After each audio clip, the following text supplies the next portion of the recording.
தமிழ்த்தி பரவட்டும் இந்த வரக்கூடிய திமுக கூட்டணிக்கு வந்து முரசொலியா அந்த பிரச்சாரமா இருக்கும் அப்படின்னு சொல்லிட்டு கமல் பேசியிருக்காரு. நடிகர் அண்ணன் திரு கமலஹாசன் அவர்கள் இந்த பராசக்தி திரைப்படம் திமுகவுக்கு முரசொலி போல களத்தில் இருக்கும் என்று சொல்லியிருக்கின்றார்கள். கமலஹாசன் ரொம்ப அருமையா சொல்லியிருக்காரு, நியாயமா பேசியிருக்காரு, கரெக்டா பேசியிருக்காரு. கண்டிப்பா அது திராவிட முன்னேற்ற கழகத்தினுடைய முரசொலி போல பராசக்தி களத்தில் இருக்கும். நான் அந்த கருத்தை ஏத்துக்கிறேன். ஏன்னா இந்த திரைப்படம் மிக அழகாக காங்கிரஸ் கட்சி தமிழக மக்களுக்கு செய்த துரோகத்தை 1950 நம்முடைய அரசியலமைப்பு சட்டம் வந்த பொழுது ஒரு மொழிகளும் எப்படி இருக்க வேண்டும் என்கின்ற வரைமுறை கொண்டு வந்திருந்தார். பேசக்கூடிய மொழி எது, அபிஷியல் லாங்குவேஜ் எது, கம்யூனிகேட்டிவ் லாங்குவேஜ் எது, மத்திய அரசுக்கும் மாநில அரசுக்கும். கொஞ்ச நாள் கழிச்சு லிங்க் லாங்குவேஜாக எது வரும் என்று காங்கிரஸ் 1950 தீர்மானிச்ச ஹிந்தி.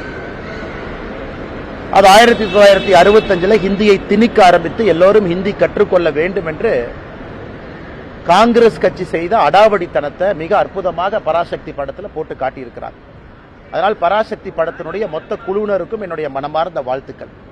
அக்கா சுதா கொங்கரா அவர்களுக்கு, அருமை சகோதரர் சிவ கார்த்திகேயன் அவர்களுக்கு என்னுடைய வாழ்த்துக்கள். தமிழக மக்களுக்கு மறுபடியும் ஒரு முறை இத்தனை ஆண்டுகள் கழித்து காங்கிரஸ் செய்த துரோகத்தை படம் பிடித்து காட்டியதற்கு. இதுல ஆச்சரியம் என்னன்னா திமுக காரன் கொண்டாடிட்டு இருக்கிறான். அதான் சந்தோஷமா இருக்கு எனக்கு. எங்க ஆப்பு வைக்கிறாங்க, நட்டுல வச்சாங்களா போல்ட்ல வச்சாங்களானே தெரியாது திமுக காரன். இந்த பராசக்தி படம் சூப்பரா இருக்கு. காங்கிரஸ் கட்சி எப்படி மக்கள் 2008 2009 இலங்கையில இனப்படுகொலைக்கு பிறகு மேலேயே வராம துரத்துனாங்களோ, காங்கிரஸோடு யாரெல்லாம் கூட்டணி வைக்கின்றார்களோ 2026 சட்டமன்ற தேர்தலில் பராசக்தி படம் திமுகவினுடைய முரசொலியாக அவர்களை அதே வீழ்த்தும். அதனாலதான் பேரு தீ பரவட்டும் அவங்களே வச்சுக்கிட்டாங்க. தீ வச்சிங்கன்னா முதல்ல வீட்டை தானே பிடிக்கும். வீட்டுக்குள்ள தீ வச்சா முதல்ல சொந்த வீட்டை பிடிக்கும், கூரையை பிடிக்கும், அந்த வீட்டுக்காரங்களை சுடும். அதனால இந்த பராசக்தி படம் முதல்ல திமுக என்கின்ற வீட்டை சுடட்டும். காங்கிரஸோடு கூட்டணியில யாரெல்லாம் இருக்கிறாங்களோ உங்க கூரையில தீ பரவட்டும். அதனால தீ பரவட்டும் நல்லா வச்சிருக்கிறாங்க. நான் இதுக்கு இன்னும் ஒரு வாரத்தில் நம்முடைய முதலமைச்சர் அந்த படத்தை பார்த்துட்டு ரிவ்யூ போடுறதுக்காக வெயிட் பண்ணிருக்கேன். நம்முடைய முதலமைச்சர் அவர்கள் வழக்கம் போல படத்தை பார்ப்பாங்க, கூட 4 பேர் உட்கார்ந்து இருப்பாங்க, கட்டி பிடிப்பாரு, முத்தம் கொடுப்பாரு, இதை பார்த்து கண் கலங்கிட்டேன், நெகிழ்ச்சி அடைஞ்சிட்டுன்னு சொல்லுவாரு. அந்த காட்சிக்காக பார்த்துக்கிட்டு இருக்கேன். அதனால நல்லா இருக்கட்டும், எல்லா மக்கள்லாம் போய் நல்லா பாருங்க. பார்த்துட்டு காங்கிரஸ் யாரோடு கூட்டணியில் இருக்கிறாங்களோ அந்த வாக்குச்சாவடி பக்கம் போய் ஓட்டு போடுறதுக்கே போயிடாது. ஏன்னா அவங்க என்னென்ன அநியாயம் செஞ்சாங்கன்னு அந்த படம் சொல்லுது. எல்லோரும் பார்க்க வேண்டிய திரைப்படம். ஏங்க வேலை இல்லாம 2 பேர் சுத்திட்டு இருக்கிறாங்க. அங்க பாத்தீங்கன்னா ஆதித்ய தாக்கரே, ராஜ் தாக்கரே, இவங்க எல்லாம் யாருங்க? அங்கிருந்து என்னை மிரட்டிட்டு இருக்கானுங்க. நான் பெருமைப்படுறேன். ஒரு விவசாயினுடைய பையன் இன்னைக்கு தாக்கரேவனுடைய கோபத்தை நான் சம்பாரிச்சிருக்கிறேன். எனக்கே அது ஆச்சரியம் தான். எங்க அப்பா படிச்சது 10வது, அம்மா படிச்சது 6வது. எல்லாம் இத்தனை நாளா ஆடு மாடு தான் மேய்ச்சிட்டு இருந்தாங்க. இப்போ உடம்பு சரியில்லை, ஆடு மாடு மேய்க்கிறதுல அந்த ஆடு மாட்டை நான் மேய்க்கிறேன். இன்னைக்கு தாக்கரே நேற்று கூட்டம் போட்டு ஆயிரக்கணக்கான நபர்களை போட்டு அந்த ராஜ் தாக்கரே, உத்தவ் தாக்கரே, ஆதித்ய தாக்கரே மேடை போட்டு என்னை அங்கிருந்து திட்டுறானுங்க. அந்த அளவுக்கு நான் வளர்ந்துட்டேன்னா, அந்த அளவுக்கு ஒரு விவசாயினுடைய பையன் இன்னைக்கு மும்பையில் அவனுக்கு கூட்டம் போட்டு திட்டுற அளவுக்கு நான் உயர்ந்துட்டேனான்னு தெரியல. அதனால இந்த பாலா சாஹேப் தாக்கரே அவர்கள் மீது மிகப்பெரிய மரியாதை நான் வைத்திருக்கின்றேன். பாரதிய ஜனதா கட்சியில் நம்முடைய அலுவலகத்தில் நான் மாநில தலைவராக பணியாற்றிய பொழுது 2 பேர்த்தோட புகைப்படம் என்னுடைய இதில் இருக்கு. ஒன்று சத்ரபதி சிவாஜி அவர்கள், மற்றொன்று மகாகவி பாரதி அவர்கள், திருவள்ளுவர் எல்லாமே வச்சிருக்காங்க. ஆனால் இவனுக்கு இந்த மிரட்டல் போட்டு இந்த சிவசேனா, இன்னைக்கு தாக்கரேவோட சிவசேனா அவங்களுடைய பத்திரிகை நம்ம முரசொலி மாதிரி சாம்லான்னு ஒன்று வச்சிருக்கானுங்க. அதில் எழுதியிருக்கானுங்க, மும்பைக்குள்ள வந்தால் என் காலை வெட்டுவேன், இங்க் அடிப்பேன். நான் மும்பைக்கு வரத்தான் போறேன், நீ இங்க் அடிச்சு பாரு, காலை வெட்டிப்பாரு, அதான் 2 பார்த்துடலாம். அதனால இந்த மிரட்டல் உருட்டுருக்கெல்லாம் நான் பயந்துருந்தா ஊரில் உட்காந்து என் கிராமத்துக்குள்ள சொந்த ஊரில் தான் இருக்கணும். 2வது, இன்னைக்கு பாரத பிரதமர் நரேந்திர மோடி அவர்கள் இந்தியாவுடைய தலைவர் நான் சொல்லும் பொழுது அவர் குஜராத்தி இல்லைன்னு ஆயிருமா? அதே போல காமராஜர் ஐயா அவர்கள் இந்தியாவுடைய மாபெரும் தலைவர் நான் சொல்லும் பொழுது அவர் தமிழர் இல்லை என்று ஆகிவிடுமா? இன்னைக்கு மும்பை உலகத்தினுடைய தலைநகரம் என்று சொல்லும் பொழுது அது மராட்டியர்களால் கட்டிய நகரம் இல்லைன்னு ஆயிருமா? அது மும்பை அங்க இருக்கக்கூடிய மராட்டி சகோதர சகோதரர்களுடைய உழைப்பால் உயர்ந்த நகரம் இல்லைன்னு ஆயிருமா? இதெல்லாமே அந்த நகருக்கு ஒருவர் சொல்லக்கூடிய பெருமை, ஒரு அடையாளம். எப்படி பாரத பிரதமர் நரேந்திர மோடி அவர்கள் இந்தியாவினுடைய தலைவர் உலகத்தினுடைய தலைவர் என்று சொல்லும் பொழுது அவர் பிறந்த இடமும் பிறந்த மண்ணையும் மறந்துடுவோமா? முட்டாள்கள், அறிவில்லாதவர்கள். இந்த சஞ்சய் ராவட்னு ஒருவர் இருக்கின்றார். அங்க என்ன பேசுறதே தெரியாம காலையில பத்திரிகையாளரை சந்தித்து வாமிட் எடுப்பது மட்டும்தான் சஞ்சய் ராவத்தினுடைய காலை வேலை. 6 மணிக்கு வாமிட் எடுக்கணும், அதுக்கு 4 பத்திரிகையாளர் சந்திப்பு நடத்தணும். இன்னைக்கு 3 தாக்கரே கூட்டம் போட்டு மிரட்டிட்டு இருக்காரு. என்னை பத்தி அவமானப்படுத்துறது எனக்கு ஒன்றும் புதுசு இல்லை. தமிழ்நாட்டில் டிஎம்கே அதைத்தான் காலங்காலமா செய்யறாங்க. ஆனா தமிழர்களையே அவமானப்படுத்துறாங்க. இந்த லுங்கி கட்டினவனுங்க, வேட்டி கட்டினவனுங்க, இவனுங்களாம் இப்படி, இவனுங்களாம் அப்படின்னு. அதே கூட்டணியில திராவிட முன்னேற்ற கழகம் இங்க இருக்கிறாங்க. இதான் ஆச்சரியம். அதனால அது திமுக தமிழகத்தில் இருக்கட்டும், அங்க இருக்கக்கூடிய இன்னைக்கு இருக்கக்கூடிய இந்த உத்தவ் தாக்கரே, ராஜ் தாக்கரே, ஆதித்ய தாக்கரேவாக இருக்கட்டும், இவர்கள்லாம் மிரட்டி மிரட்டி தான் அவங்க பிளப்பை ஓட்டிக்கிட்டு இருக்கிறாங்க. நம்ம பயப்படுவோம்னு நினைக்கிறாங்க. இது பாலா சாஹிப் தாக்கரே அவர்கள் இருந்திருந்தால் இவங்கெல்லாம் இருந்திருக்கவே மாட்டாங்க. அப்பாவினுடைய பெயரை கெடுப்பதற்கே ஒரு 3 பேர் அங்கே சுத்திக்கிட்டு இருக்கிறாங்க. அதனால அந்த காலை வெட்டுவேன், கையை வெட்டுவேன், இதுக்கெல்லாம் பயப்படுற ஆள் நான் கிடையாது.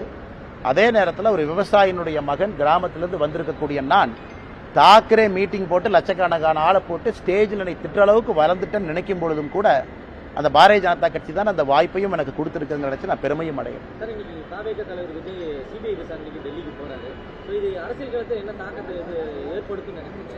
தெரியலீங்கன்னா சிபிஐ விசாரணை கூப்பிடுறாங்க. திரு விஜய் அவர்கள் விசாரணைக்கு போயிருக்கிறாங்க, சம்மன் கொடுத்துருக்குறாங்க. போய் எல்லாருமே அவங்க கருத்தை சொல்ல போறாங்க. ஒரு சம்மன் கொடுக்கறனால யாரும் குற்றவாளி ஆக போவது கிடையாது.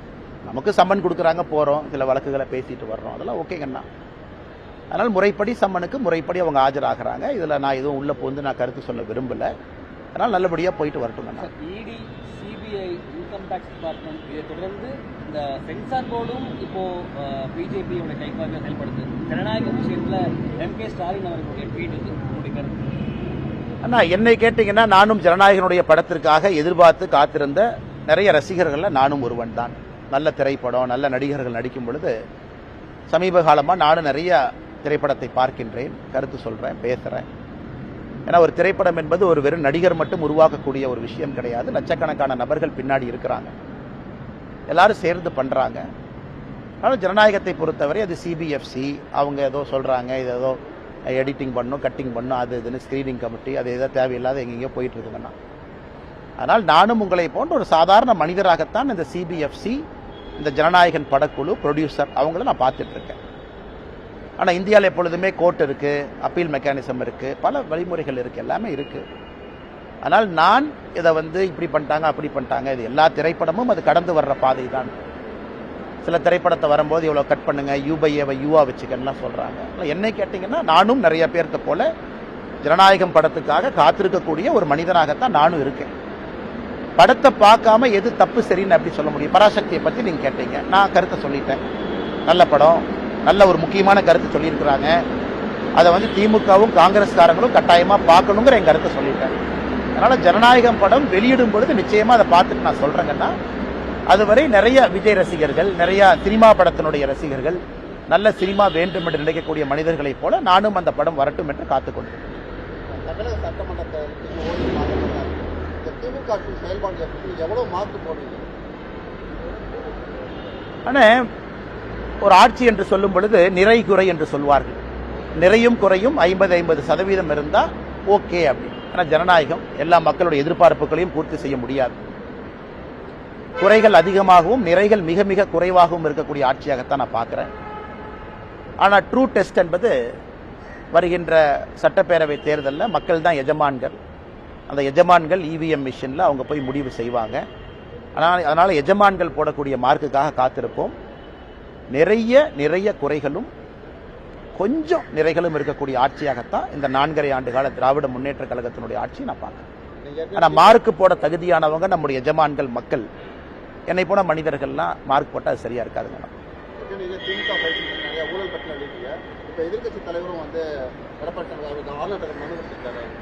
நல்லதுதாங்கண்ணா, நல்லதுதான். அது பேசும் பொருள் ஆகணும், மக்கள்கிட்ட வைக்கணும். அது எல்லா மீடியா நண்பர்களும் அதை டிஸ்கஸ் பண்ணணும். திமுகவினுடைய ஊழலை த்ரெட்பேரா பார்க்கணும். ஏன்னா இடி இன்னைக்கு நிறைய திரு KN நேரு அவர்கள் மீது ஒரு முறை அல்ல 2 முறை வேற வேற விஷயம் சொல்லியிருக்கிறாங்க. அது இன்னைக்கு தான் உப்புக்கு சப்பானியா DVSC, department of vigilance and anti corruption, அதுக்கு ஒரு நேம் சேக் ஒரு FIR போட்ட மாதிரி தெரியுது. அதுவும் இன்னும் மீடியா நண்பர்களுக்கு அவங்க ரிலீஸ் பண்ணல, அதுவும் பொதுவெளியில வரல என்ன பண்ணியிருக்காங்க. அதனால மக்கள் இதெல்லாம் பார்த்துக்கிட்டு இருக்காங்க. ஏன்னா பல்வேறு அமைப்புகள் வெளியிருந்து சாதாரண நபர்கள் எல்லாருமே இன்னைக்கு ஊழலை பற்றி பேசுகிறாங்க. அதனால் நிச்சயமாக இது பேசும் பொருள் என்று சொல்வதை விட சாதாரண மனிதர்களை பாதிக்கக்கூடிய ஒரு பொருள். அதற்காக காத்திருப்போம். மக்கள் என்ன சொல்றாங்க, மக்கள் எப்படி இதை பார்க்கறாங்கன்னு. என்னை பொறுத்தவரை ஊழல் என்பது சாதாரண மனிதனுடைய நார்மல் வாழ்க்கையை தொட ஆரம்பிச்சிருச்சு. அதனால் நிச்சயமாக அது இவிஎம் மிஷின்ல அவங்களுடைய கருத்தை அவங்க தெரிவிப்பாங்க. தேசிய ஜனநாயக கூட்டணியில டிடிவி தினகரன், ஓபிஎஸ் இருவரையும் கொண்டு வரணும்னு நீங்க ரொம்ப முயற்சி பண்ணிருக்கீங்க. 2-3 நிமிடங்களுக்கு முன்பாக டிடிவி தினகரன் அமித்ஷாவை சந்தித்ததா தகவல் இருக்கு. தேசிய ஜனநாயக கூட்டணியில இணையத்துக்கு சம்மதிச்சிட்டாருன்னு ஒரு தகவல். ஆனா எனக்கு தெரியாது. நான் டிடிவி சந்திச்சேனான்னு நீங்க கேட்டீங்கன்னா நான் பதில் சொல்லுவேன். அவர் யாரை சந்திச்சாரு எனக்கு தெரியாதுங்கன்னா. என்னுடைய கருத்துல ஆரம்பத்திலிருந்து எந்த மாற்றமும் இல்லை. நான் ஒரே கருத்துல தான் இருக்கேன். நன்றிங்கண்ணா. தேசிய ஜனநாயக கூட்டணி பொறுத்தவரை வலிமையா இருக்கும்னு நினைக்கிறேன். இந்த எலெக்ஷன் ஒரு சாதாரண ஒரு எலெக்ஷன் கிடையாதுங்கன்னா. ஒரு மிக வித்தியாசமான ஒரு தேர்தல். 4 முனை போட்டி இருக்கக்கூடிய தேர்தல். தமிழகத்தில் 4 முனை போட்டி பார்த்து ரொம்ப நாள் ஆச்சு. அண்ணன் சீமான் அவர்களும் தயவு செஞ்சு அப்படியே லைட்டா யாரும் எடை போட வேண்டாம். கொள்கைக்காக ஒரு மனிதன், அந்த கொள்கை எனக்கு பிடிக்குமோ பிடிக்காதோ அது ரெண்டாவதுங்கன்னா, கொள்கைக்காக ஒரு மனிதன் தனிந்து துணிச்சலா நின்றுகிட்டே இருக்காரு. கேண்டிடேட்டை போட்டுக்கிட்டே இருக்காரு. தேர்தலுக்கு தேர்தல் நிற்கிறாரு. லோக்சபா தேர்தலுக்கு அவருக்கும் அந்த கட்சிக்கும் தேர்தலுக்கு சம்பந்தமே இல்லைனா கூட 8% ஓட்டு வாங்கியிருக்காரு. அதுவும் ஒரு ஸ்ட்ராங் 4th ஃப்ரண்ட். விஜய் அவர்கள் ஸ்ட்ராங்கா அவங்களுக்கு களத்தில் வந்திருக்கிறாங்க. எல்லா இடத்துலையும் தொண்டர்கள் இருக்கிறாங்க.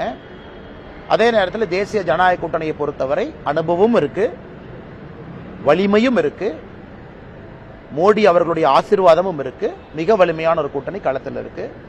திராவிட முன்னேற்ற கழகத்தையும் சாதாரண இடப்பட கூடாது. இந்தியாவில் இருக்கக்கூடிய பிராந்திய கட்சிகள்ல ஓல்டஸ்ட் பொலிட்டிக்கல் பார்ட்டி 1949 ஆரம்பிச்ச கட்சி, பல முறை வெற்றி தோல்விகளை பார்த்த கட்சி அவங்களும் இருக்கிறாங்க. ஸோ தமிழக மக்களை பொறுத்தவரை எப்பொழுதும் இல்லாத அளவுக்கு இந்த 4 முனை போட்டி என்பது வலிமையாக பலமான ஒரு போட்டி. அதனால் ஒரு ஓட்டு முக்கியம், ஒரு கட்சியும் முக்கியம். கூட்டணி வாய்ப்பு கிடைக்கும் பொழுதெல்லாம் பலப்படுத்தும். அதுக்காக கூட்டணி பலமா இல்லையா அப்படிங்கிற அர்த்தம் கிடையாது. இப்ப இந்தியன் கிரிக்கெட் டீம் மாதிரி நல்லா இருக்கு, ஒரு பெட்டர் பிளேயரா இருந்தா அவங்களே 11க்குள்ள கொண்டு வாங்க. இல்ல கோலி மட்டும் இருக்காரு, ஜெயிச்சிடலாமா? சூப்பர், கோலி மட்டும் அடிச்சு ஜெயிப்பார். இருந்தாலும் நேற்று கோலி அவுட் ஆனதுக்கு அப்புறம் 4, 5, 6, 3 விக்கெட் படப்படன்னு போச்சலாம் நான் நேற்று. அதனால நல்ல நல்ல பிளேயர் கிடைக்கும் பொழுது டீமை நம்ம ஸ்ட்ராங் பண்றதுக்காக அந்த டீம்ல வீக்கான பிளேயர்ஸ் இருக்கிறாங்கன்னு அர்த்தம் இல்லை. யாரெல்லாம் வலிமையா இருக்கிறாங்களோ எல்லாத்தையும் சேர்த்துக்கிட்டு முன்னாடி கொண்டு போகும் அப்படிங்கறத என்னுடைய கருத்து. அதை யாராச்சும் இல்ல இவங்க இருந்தனாலதான் இப்ப வலிமை இல்லாதனால உங்களை கொண்டு வரேன்னு சொல்றீங்களா? அப்படி இல்லை. எவ்வளவுக்கு எவ்வளவு வலிமையா இருக்கிறோமோ 4 முனை போட்டியில் அவ்வளவுக்கு எவ்வளவு எல்லாத்துக்கும் நல்லது.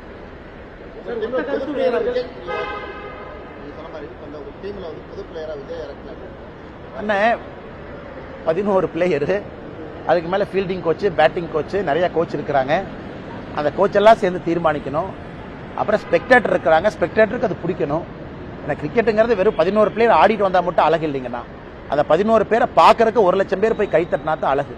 யாரு சேரணும், யாரு பிரியணும் அப்படிங்கறதுக்கெல்லாம் பொறுத்திருந்து பார்ப்போம். காலம் தான் பதில் சொல்லும். நன்றிங்கண்ணா. அதிமுகவுடைய முன்னாள் அமைச்சர்கள் சொல்லிட்டு இருந்தாங்க. விஜயுடைய ஒத்த கருத்தும் அதுதான், திமுக வீழ்த்தணும்னு சொல்றாரு. அதிகப்படியான விமர்சனம் நேரம் இருக்கு, காலம் இருக்குங்கன்னா. திமுகவை வீழ்த்துவது நோக்கமா? ஒத்த கருத்து எல்லாமே இணையணும். இல்ல அண்ணன் கேட்ட கேள்வி நான் ஆமோதிக்கிறேன். அண்ணன் கேட்ட கேள்வி நான் ஆமோதிக்கிறேன். அண்ணன் கேட்ட கேள்வி தவறு நான் சொல்லவே இல்லை. திமுகவை வீழ்த்துவது பிரதான நோக்கமா? ஒத்த கருத்து இருக்கவங்களா வரணுமா? ஓட் ஸ்பிளிட் ஆகக்கூடாதா? சரியான பார்வை தான். அந்த பார்வையில் எதுவும் தவறு இல்லை.